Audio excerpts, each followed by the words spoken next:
Hi everyone, this is Sky. I'm coming on today to speak a little bit about the concept of forgiveness. This has been a highly requested video for a long time now.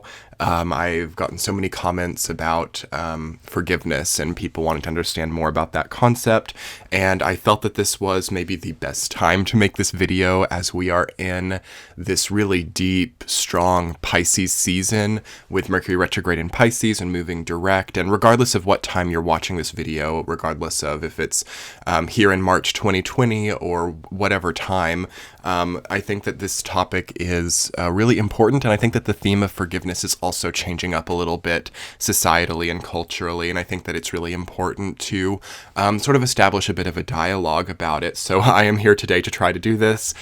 This is one of those topics that is very highly dependent on the situation. Forgiveness can mean so many different things for different people, and depending on the situation which forgiveness is needed or thought of, it can have a lot of different outcomes. So I'm going to just speak a little bit about forgiveness itself and what it actually represents and when it sort of needs to happen and maybe when it doesn't need to happen and all of those sort of potentials with this theme. So thank you guys so much for being here. If you're new, be sure to hit the subscribe button and hit the thumbs up as well so YouTube will get this video out there. I have a few links in the description box if you're interested in this content after the video. So yeah, talking a little bit about forgiveness. So obviously when we hear the word forgiveness, we're thinking, okay, something has been done to me, something bad has been done to me, someone has done something that isn't forgivable, and therefore I'm struggling with forgiveness, or I feel that I now have to embark on a journey of forgiveness because something bad has been done to me, okay? This is really one of the first places where forgiveness becomes something a lot harder than it has to be. Because I think that we all think of forgiveness as something that's like tough or difficult, or it's like hard to forgive someone when they've done something bad to us, or it's hard to feel like our life is out of our control. And that's one of the main things that forgiveness really hinges on, is the feeling of control and also the feeling of emotional investment. Control and emotional investment are the two strong factors when we begin to struggle with forgiveness. Oftentimes when we feel like we can't forgive somebody, or when something has been done to us that is unforgivable, we on one hand feel that our control or our autonomy was taken from us, and or we feel that an emotional investment that we made was either squandered or taken with some type of manipulative or even narcissistic means, or somebody used those capabilities, their own manipulative capabilities, to take from us emotionally. So there are a very few, just to get it out of the way, there are a very few times in life where forgiveness is not warranted. This does happen. There are unforgivable things, but it's very rare, okay? It's very rare when something is unforgivable, and oftentimes we really get into like victim and perpetrator mentality when we're dealing with themes of forgiveness unnecessarily. So it can be really small things sometimes, like, a relationship that we've been in for 2 weeks. Someone has broken up with us, and we've emotionally invested in it, and now we can't forgive that person because they took away that feeling of happiness. So this is an example of when the theme of forgiveness is really stretched out and we're being unforgiving unnecessarily because, it's more like a toddler lashing out than it is true unforgiveness. But then there are horrible things that happen to people, crimes of all kinds, really horrible things happen to people, and sometimes forgiveness is not really warranted.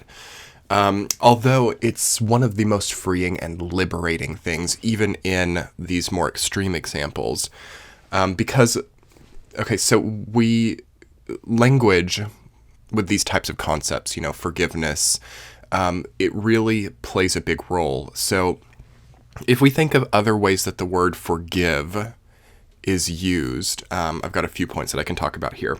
One, we think of like finance, so to forgive a loan. And what that immediately says is that we've chosen to take on a loan, and for whatever reason, it's had to be forgiven. So this is a really important thing to think about with forgiveness. Oftentimes we forget that a situation that we've chosen to not forgive someone for has been a choiceful investment or a choiceful taking out of a loan. So with a relationship, for example, say you've been broken up with, we oftentimes forget that we chose to take out that relationship as a loan, or we chose to engage with another person, and by default, not being able to control their every move, we put ourselves on the line and chose to do that, and therefore forgiveness is necessary because we chose to take out that emotional loan of having that relationship. And what this also really highlights within the theme of forgiveness is emotional debt. Okay. So when we get into situations where we have a lot of emotional debt, where let's just use a relationship as an example again, where we've not told each other how we truly feel, where we've maybe faked it, or just to keep things happy or to keep things going as normal, we've, sort of taken out emotional loans and put on a happy face and faked it till we made it just to keep normalcy going. This is when a big situation will come up where forgiveness is needed. So a huge argument or a breakup or some sort of extreme situation will sort of like combust in the relationship when the two people have been taking out a lot of emotional debt. And then a situation comes up where maybe a difficult breakup happens or cheating happens or something weird, where now we have a grudge and we decide, am I going to forgive or am I not going to forgive? This chain of events is important to remember with the theme of forgiveness, because we have to realize that there's sort of been this like emotional loan taken out to upkeep something, and that's what leads to the chaos which needs forgiveness. So forgiveness oftentimes is a way to wash our hands clean of something, okay? Forgiveness oftentimes is a way to wash it away. Pisces, we're in Pisces season as I'm filming this video. It deals with washing these old things away, letting go, things dying out.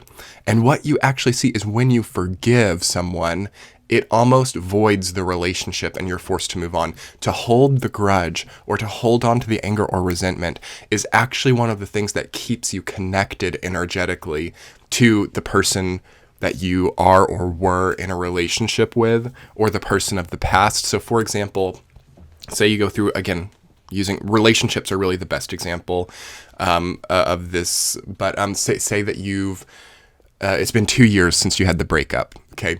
And you've not seen this person for 2 years, hypothetical.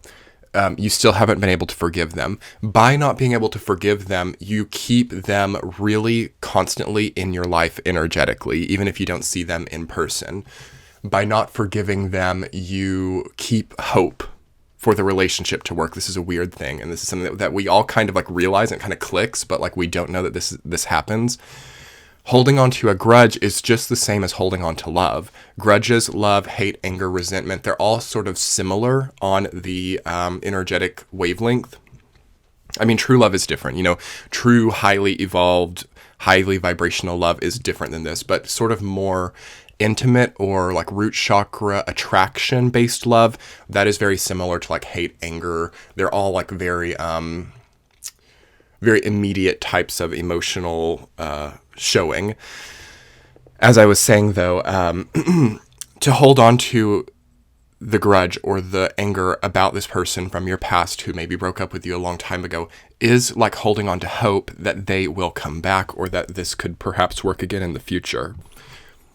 And I think that we kind of open up a Pandora's box a little bit there when we realize, okay, so this person from my past who now is always maybe talking behind my back, or this person in my past who really blames me or holds a grudge against me, actually is holding on to this strand of hope that it could actually work again. This is a really deep psychological thing that I've realized over the last few weeks here in my practice and, working one-on-one with people, is that a grudge is just the same as like a vow, as a marriage vow. It's a very similar type of thing where people realize that the love can't go on, or that the relationship can't continue, and they have to do something with all that love that they had, so it changes face and it turns into a grudge. It's like those Japanese masks, I can't remember what they're called, but it's like you change the angle of them, And if, at a certain angle, they look happy and they look really like great. And then you just shift the angle a little bit and they look like very spooky and angry and upset. But it's the same geometry. It's the same mask, just seen from a different angle. And this is the nature of like love versus hate. The nature of like grudge versus forgiveness. It's just the same mask seen from a different angle. And, is like what they say, the opposite of love is not hate, it's indifference. So people who are super hateful or super grudge holding are not really actually working from a place of lack of love. It's like all of the super strong feelings that we feel immediately in attraction just shift into anger. So what we start to deal with there is like pain fuel as well. This is another theme that I work with in my practice, is like pain dash fuel, how we empower and energize ourselves through pain. Sometimes to forgive or to let go is to sacrifice a whole lot of pain fuel and just give it up. And let me tell you, that is one of the most freeing and like door opening things you can do, is to just let go of that pain. But, also, if you hold on to it, it does become its own type of fuel, and it becomes its own type of energy. It's sort of like that eye of the tiger moment where we're the underdog and all odds are stacked against us and we're really in pain and we're just going to like really hurt and rise too. This is sort of like false light energy and false elevation, where through pain you might rise up to be like the CEO or the politician or something. A lot of people in those fields, big money, big power, big politics, things like that, are dealing with this type of progression of struggling with forgiveness and taking it all as pain fuel to rise to the top. And what you see at the top is nothing, because it's all been sort of an illusion.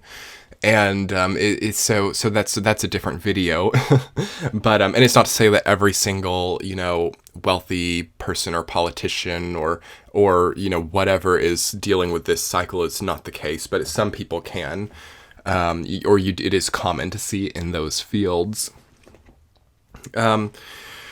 So what forgiveness really offers us, and I'll talk more about forgiveness and how we can just do it in a simple way here in a second.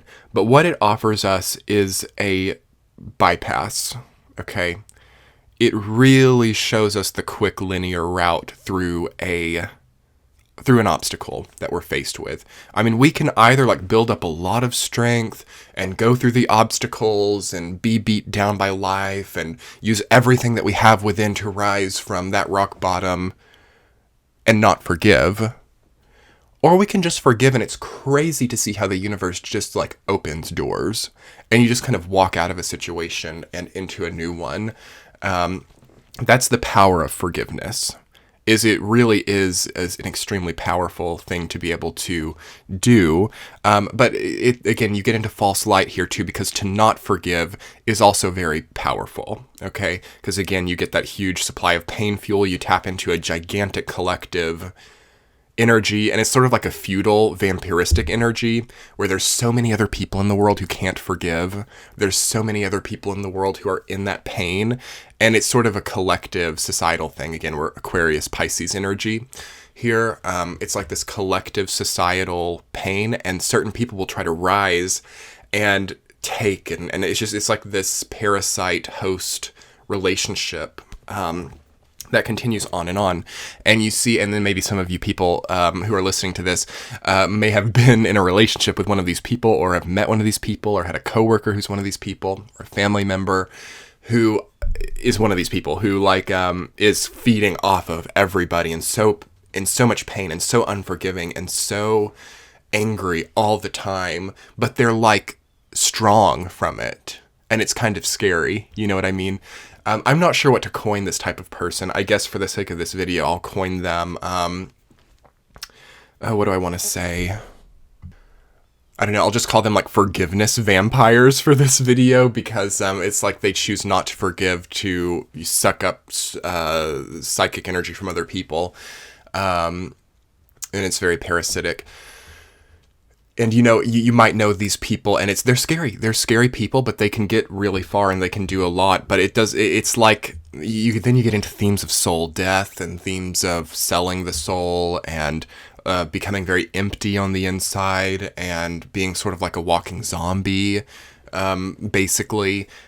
So these people they're not necessarily sociopaths or psychopaths. Again, modern psychology doesn't really work in this situation, because sometimes these people who are even quite empty from this particular theme of, refusing forgiveness, they can still have like a conscience sometimes. And maybe there are other aspects of their life that they can like really find themselves once more. But when it comes to, their own personal power, they really have to be above everybody. And it gets into, again, these like feudal lines, because here's another interesting fact. We have kind of a lot of people who lived during feudal eras have reincarnated during these few generations that are on Earth right now. So we have a lot of feudal feudal feudal mentality. Feudal, yeah, that's correct. Feudal mentality coming up in these current generations. So that is hard, and that is something that gives a lot of pain and a lot of refusal for forgiveness, and that's why it's one of the most difficult things that we're dealing with concurrently is lack of forgiveness. And that choice collectively just brings a lot of pain and a lot of suffering. Although, for the few people who can truly forgive and let go, we have this sort of like infinitely freeing power system that is available. And it's not about power, it's just about freedom, really, being unconstrained. So, talking a little bit more about how we can start to forgive, okay? Because again, as I said, there are so few situations where forgiveness is not super warranted, but we still have to be able to do it like within, just to prove to ourselves that we're not tapping into pain fuel mentality. So forgiveness basically is just the ability to let go and release things. Funnily enough, if you really struggle with forgiveness, you're going to be constipated, for example. Thyroid problems, endocrine problems, the body not being able to clean and regulate itself. That's a sign physically that forgiveness is struggling. So again, that's just endocrine issues, digestive issues, acne as well, skin problems, holding on to things, not letting go. Any type of health issue that deals with not letting go of things. So blocking of pores, blocking of digestion, blocking of like blood as well. So in a very serious sense, we can have things like heart attack or stroke, but that's not to freak people out, but that's especially for people who are who might have similar problems, it can lead to that. But people who can forgive are very healthy, okay? People who can forgive have really, really great health. And people who can't forgive tend to have quite poor health. It makes sense, doesn't it? Because it is just the primordial ability to let go and release. As humans, we deal with cycles, and we go by the month, we have the moon, it's a cycle, so we have these times where we take in and we release, we take in and we release. And struggling with forgiveness inhibits that cycle where we're just taking in, never release, And what that causes is bad health. So a good way to exercise forgiveness is to exercise letting go. I guess you could ritualize it. You might let go of the balloons, or you might you might just watch how water flows or something. You go to the stream and you just watch how the water flows, and it's like if it were blocked off, it would cause something quite torrential and frightening. Also, it's good to watch what happens to things that don't move. So, for example, a basin of water that is stagnant for a long period of time starts to grow hideous things, mold, parasites. It's bad. Would you rather drink from a basin of water that hasn't moved for months, or from like a nice flowing spring? Okay, this is a really good analogy for the theme of forgiveness. And this is why people who struggle with forgiveness tend to end up alone and isolated and perhaps with a bad reputation, is because people energetically, even if they're not quote unquote psychic or whatever, can instinctually sense that people who can't forgive are like that old basin of water, versus people who can forgive and people who can move on are more like the flowing spring. And nobody wants to drink from the basin of old water, okay? It's very instinctual. So I really implore anybody who's listening to really work with themes of forgiveness. And what we also have to remember with forgiveness, oh my gosh, this is turning into such a long video. What we have to remember with forgiveness is it's not absolution. So forgiveness is not, so somebody's done something bad to you, or you feel that something's unforgivable. You forgiving them is not absolving them of any karma or absolving them of any path that they might have to face because they did you wrong. This is another huge thing. This is an ego thing. So we think if we forgive people that we're absolving them of their own liability to their choices. That's not the case. And this is something that I work, this is a nice little free tidbit. I don't usually talk about this in general readings. This is one of the main things that I work with when I'm working one-on-one with people. Is like we really have to watch out for thinking that our ego determines how other people are punished for what we think that they've done wrong. So for example, again, let's use relationships or a divorce or something, to think that it's on our time or on our, own ego, how somebody else gets punished because they, let's say, cheated on us. Like, oh, because that person cheated on me, that means that I think that they're never going to have a successful relationship again, and that's going to be their punishment for them having cheated on me. And if I see them in a successful relationship after me, to me that I think that they're not getting any type of karma for what they did wrong. I get a lot of questions like that in private readings, like, why is this person thriving? Why is this person who did me wrong thriving? That's not fair. And here's where we have to, spiral into the theme of forgiveness and really work on forgiveness in that individual because, people are different. Sometimes the universe has to really give to somebody to show them how they did wrong. Not everybody learns through lack. Not everybody learns through abundance. It's different for every person, so we have to really watch out. Again, this is a big problem with unforgiveness, is we then start to let our own mind and our own ego dictate for other people what their punishments are, and that's really bad karma. Okay, so but we all struggle with it. It's humanity. Everybody does struggle with that here and there. And to talk a little bit about like what prevents forgiveness, like why we struggle so much to forgive. The first and strongest thing is the lack of trust in the self. Oftentimes we can't forgive people because we don't trust that we can make things for ourselves. Like, again, if we've had the relationship breakup, we have to invest a lot of grudge in that breakup because to a degree we don't trust that we can find something as good or that we can find an equally abundant relationship. So that grudge is like a protective veil that says, okay, this person did something bad to me and that's why I can't find somebody that is better, or what I feel to be better. It's because of what they did to me, not because of anything in me. I don't trust myself enough to have a better relationship than this. That's what that says. And this is a big wake-up call, not for everybody, for myself too. Whoa, like light bulb moment. When you hold a grudge, you're saying, I don't trust myself. I don't trust myself to be happy, to be as happy as I was when I was when I was with that person. I don't trust myself. That's what a grudge is. A grudge just means I don't trust myself. That's all that means. What else prevents forgiveness is dependency on others. That's kind of intermeshed in this. Like, I don't trust myself. I've got to be dependent on others.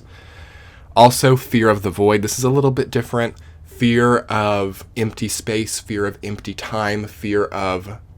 Because during that empty space, empty time, we have to face ourselves. We see ourselves in totality. If you saw my last video, it was the full moon in Virgo video, and I talked about how people kind of struggle with the theme of totality. I also go into that in my ebook, Moon Symbols, is full moon energy. I'll link that below. And that, because when we lose people, so also... I'm going off on a million different whims. I know it, guys. When we struggle with forgiveness, we struggle with fear of loss, fear of void. Because once we've lost, once we experience void, all we can face is the self. And all we can do is see that in totality. And that really terrifies people for some reason. This is one of humanity struggles with this right now more than they ever have. Humanity hasn't always struggled with this so much. I feel this very strongly psychically, that humanity has not always been so terrified of seeing itself in totality. But here's a time, we've got Neptune and Pisces. Things are so vast, things are so complex that it's kind of like the Holy Grail. Like, to see it in totality is like to have a nervous breakdown to a degree. But we have to start really encouraging ourselves to take it and to be able to see things in totality, because sometimes it's just so simple.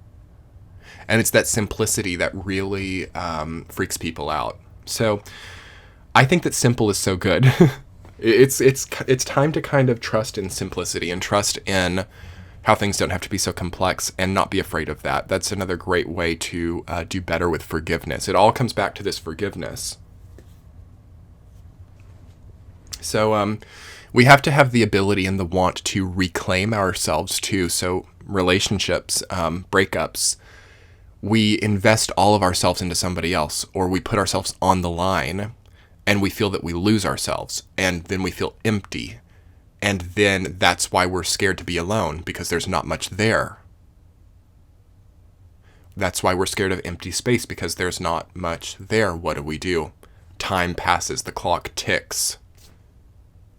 And it's frightful to some people. This is when we have to reclaim ourselves. And we have to see, okay, I am this person. I like this. I like that. I don't think that this is the best quality. I need to work on that. I think that this could get me into a lot of trouble. I need to really work on that. But this is a great quality, and I can really pursue this and get a lot happier in life. This dialogue, this formula is a gift from the heavens right now that we can use to reclaim ourselves. And it's so important. And all of this chat, all of this dialogue is like the spider web surrounding this one theme of forgiveness. And it all hinges on the theme of forgiveness, because if we choose not to forgive, our conscious brain from dawn to dusk is filled with, I can't forgive them. They did this wrong to me. I'm beholden to this person. I've been put upon. I can't forgive them. They've done this bad to me. I can't succeed. I can't do these things that I like. I can't have this. I can't because this person did that to me, and this grudge that I hold, I will not allow myself to pursue these things that I like, because by me not having what I want in life, I will feel that pain, and I will get a lot of fuel, and I'll eventually be above them with all of that pain fuel. And do you see how this dialogue, by foregoing forgiveness, also has you bypass the things that you actually like or want in life? Very philosophical, very huge, very vast, I know. And it's so important to see that to not forgive is to choose to not be happy, and to choose to not pursue what you actually want in life, and to also sell your own sense of personal freedom for a fuel supply that enforces us doing things that we don't like to feel pain, and to eventually elevate above people in a very false way. It's like two paths. It's like the lovers in tarot. It's like a crossroads. I got a comment the other day on my YouTube channel about an interpretation that I'd done of the Lover's card, and I had interpreted it as love life in the video, and the person said, that's not what the Lover's cards means. It just means crossroads. It just means a decision.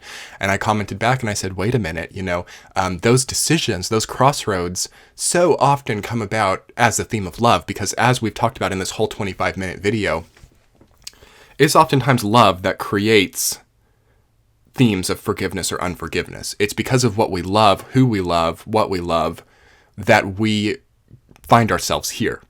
And that's why the Lover's card represents a crossroads and a decision, is because you have a very, very distinct decision when you're dealing with forgiveness.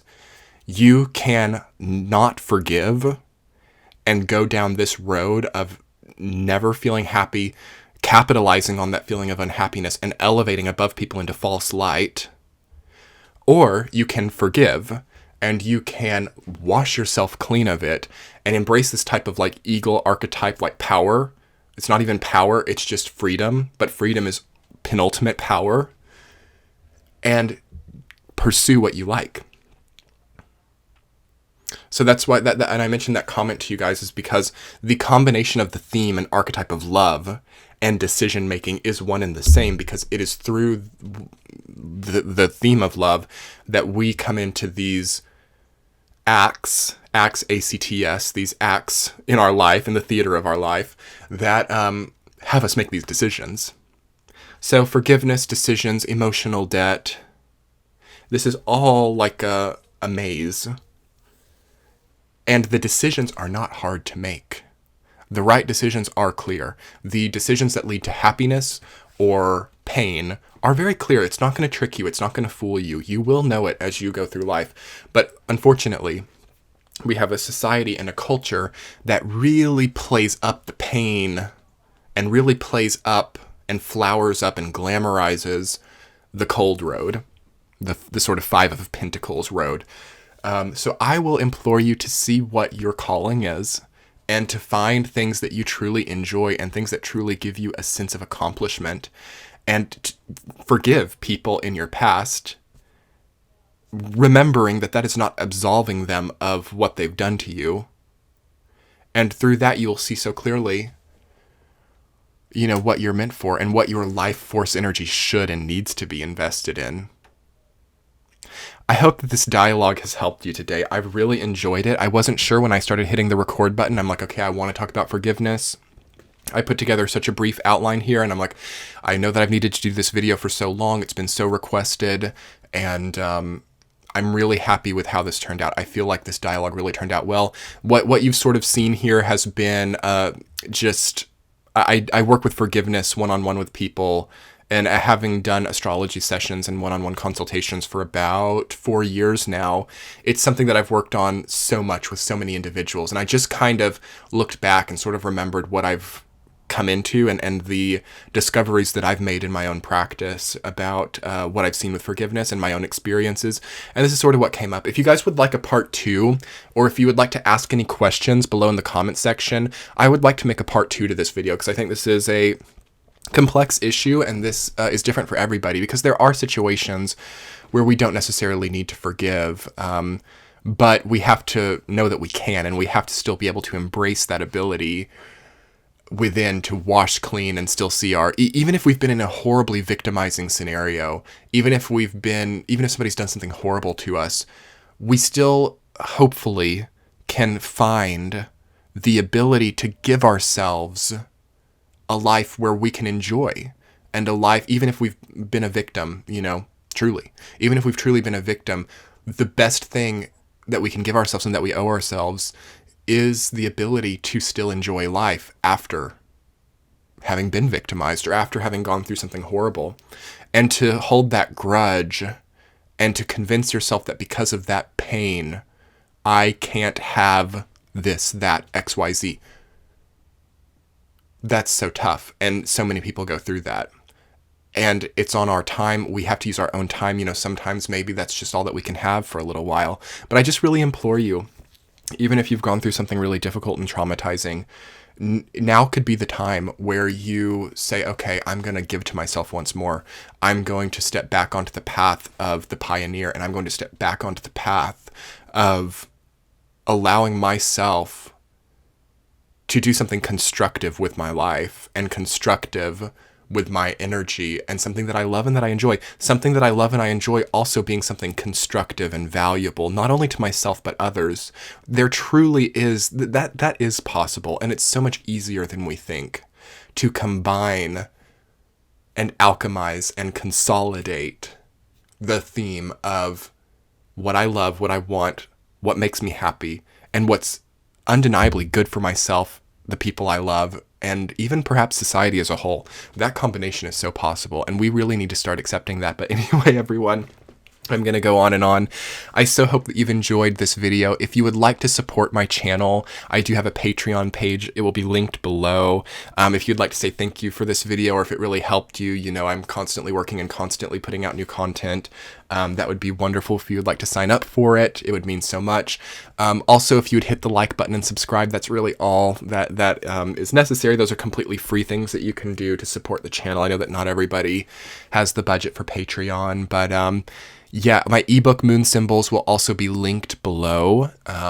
It was a great labor of love that I did back in September of 2019. It's a book that goes all into the moon signs, and it talks about the moon phases and how we can heal through the energy of the moon.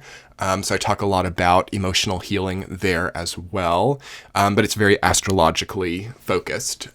So that will be linked below. And yeah, thank you guys so much for being here. I'm currently taking a slight hiatus from private readings. I'll probably start them again once Mercury goes direct in Pisces. But I'll let y'all know when I'm doing private sessions again. And good luck, everyone. We're getting close to equinox time. My equinox video will be it'll be premiering on Friday. Let me get the date for you guys.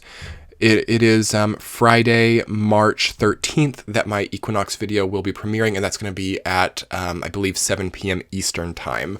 So if you guys want to come to my channel and have the live chat, I will be excited to have everyone drop by and we can have a live chat about what is coming up then. But I'm going to go ahead and conclude this video now. Thank you so much, everyone. And if you wanted to get a membership to my Patreon page, I'm going to link that in the center of the screen now, and you can click there if you would like to check that out. I'll be talking to you guys soon. Much love. Bye.